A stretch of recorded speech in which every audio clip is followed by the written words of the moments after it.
In a jaw-dropping showdown at Norway Chess 2025, teenage sensation Dommaraju Gukesh has done the unthinkable.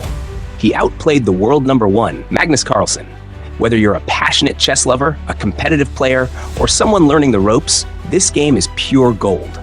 Stick around as we break down Gukesh's tactical brilliance, psychological resilience, and the epic moves that shocked the entire chess world. Gukesh had the white pieces and opened the game with pawn to e4. Magnus responded with pawn to e5. Gukesh developed his knight to f3, followed by Magnus's knight to c6. Then came bishop to b5. The Ruy Lopez is on the board. Magnus played knight to f6, entering the Berlin defense.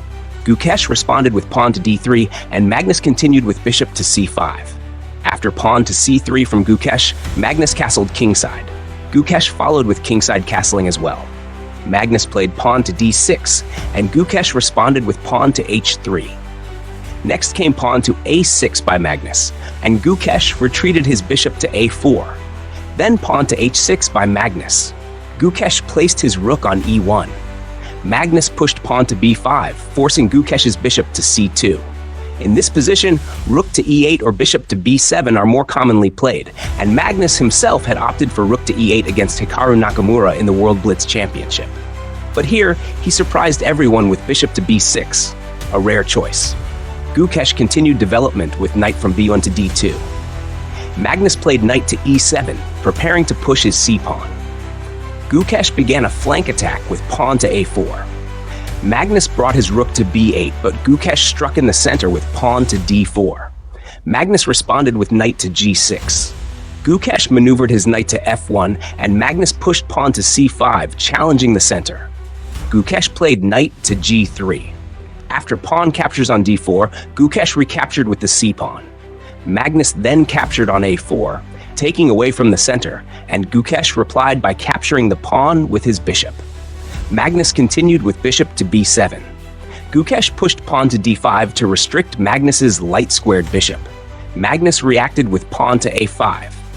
After bishop to e3 from Gukesh, offering a trade, Magnus retreated the bishop to c8. Gukesh played pawn to b3, defending his bishop and controlling the c4 square, possibly preparing rook to a2 to utilize the second rank. Magnus traded bishops, and after rook recaptured on e3, he placed his knight on f4. Gukesh responded with bishop to c6, positioning the bishop powerfully. Some expected Magnus to sacrifice on h3, but that wouldn't yield much. Instead, he placed his rook on b4, targeting Gukesh's weak pawn on e4 and planning to increase pressure.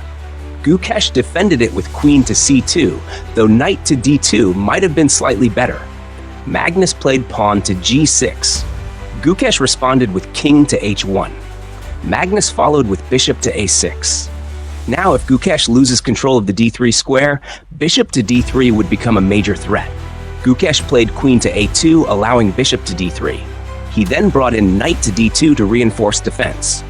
Magnus played pawn to h5, aiming to drive away the knight on g3 and eventually capture on e4 to activate his connected central pawns.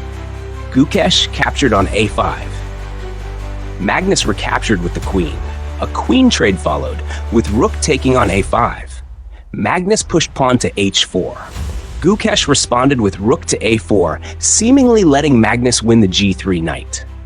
After h-pawn captures on g3 and f-pawn recaptures, Gukesh threatened Magnus's knight on f4, which was defending his bishop on d3. So Magnus quickly shifted the other rook to b8. Gukesh repositioned his rook back to a2. Magnus played king to g7. If Gukesh had defended the knight with knight to f1, it would have resulted in a cramped and passive position after some trades. Instead, he opted for active defense with rook to a7. Now Magnus could play h captures on g3, and after f recaptures, knight captures on h3 with check, followed by bishop takes e4, giving him the edge. But instead, Magnus played rook to d4, trying to dominate without allowing counterplay. Gukesh continued with knight to f3, targeting the rook. Magnus finally captured on g3, and Gukesh recaptured. Then came knight takes h3, followed by pawn captures. Magnus took on e4 with the bishop, and now d5 was hanging. Gukesh moved king to h2, unpinning. Magnus centralized with rook to d1. Now, if Gukesh's knight moves, rook to h1 would be checkmate. Gukesh prevented that with pawn to g4, creating an escape square. Magnus captured another pawn on d5. After a series of captures, Gukesh placed his rook on e2. Magnus centralized his knight to f4, preparing to push his passed pawns. Gukesh placed his rook on c2. Magnus advanced his king to f6. Gukesh pushed pawn to h4, and Magnus marched further with king to e6. Gukesh played knight to g5. Magnus advanced to d5. Gukesh checked with rook to a5. Magnus moved to d4. Another check with rook to a4. King to d3. Rook to f2. Magnus should have played pawn to f5 here to restrict white's pieces, but instead, he played pawn to f6, losing his edge. Gukesh quickly capitalized with rook to f3 check. If Magnus went king to c2, knight to e4 would have led to relentless pressure, so he tried king to e2. Gukesh checked with rook to a2. Magnus blocked with rook to d2. Gukesh traded, and after captures, he played knight to e4 check, followed by king to g3. Magnus advanced his pawn to d5. Knight captured f6.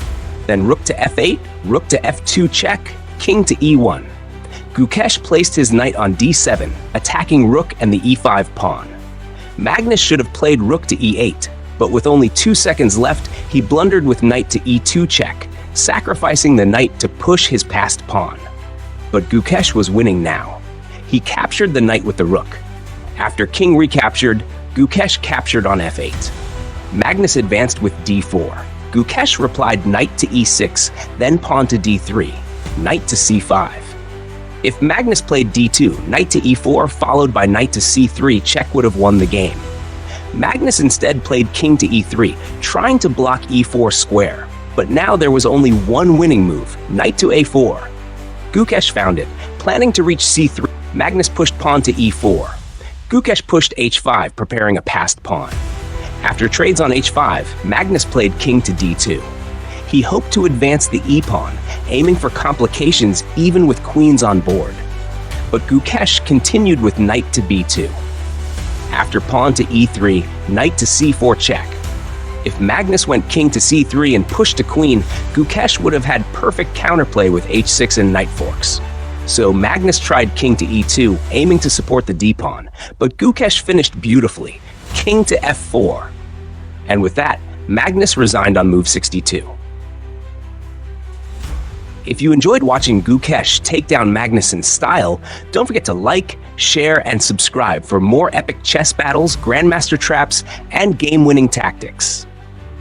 Drop a comment. Was this Gukesh's greatest game yet? More masterclass moments are just a move away.